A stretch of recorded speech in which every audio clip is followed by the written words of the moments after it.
महाराष्ट्र की सियासत में चाचा भतीजे के बीच का टकराव एक नए रंग में नजर आ रहा है। बात हो रही है चाचा शरद पवार और भतीजे अजीत पवार की। एनसीपी पर पकड़ मजबूत बनाने के लिए दोनों बेकरार हैं और हाल फिलहाल का जो सीन है उसमें चाचा पवार बाजी मारते नजर आ रहे हैं। जहां कुछ दिन पहले अजीत पवार की एनसीपी के तोड़ने की सुगबुगाहट थी, वहीं अब शरद पवार ने अध्यक्ष पद से इस्तीफा वापस लेने वाले अपने मास्टर स्ट्रोक से बाजी ही पलट दी है। सिर्फ इतना ही नहीं, उन्होंने नई जिम्मेदारियों और नए नेतृत्व की बात करते हुए उत्तराधिकारी योजना पर भी काम करने की बात कह दी। अब देखने वाली बात यह है कि चाचा की उत्तराधिकारी योजना में भतीजा कितना फिट बैठता है और एनसीपी में अजीत पवार की राह कितनी आसान होगी। बहुत ज़्यादा वक्त नहीं है जब एनसीपी में टूट के आसार जताए जाने लगे हैं।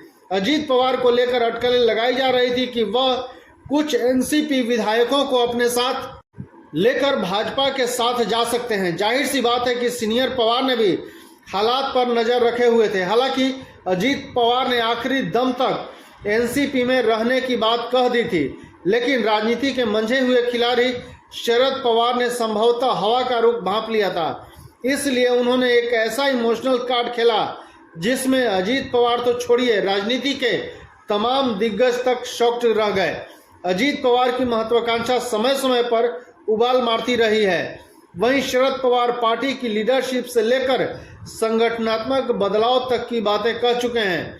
शरद पवार की प्रेस कॉन्फ्रेंस के दौरान अजीत पवार की गैर मौजूदगी ने भी बहुत कुछ संकेत दिया है।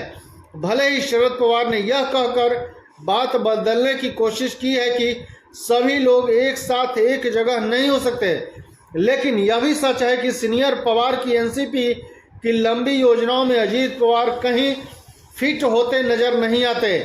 इस्तीफा दांव से शरद पवार ने अपनी ताकत दिखा दी है और आने वाले वक्त में जब वह पार्टी के उत्तराधिकारी का चयन करेंगे तो उनकी ही चलेगी।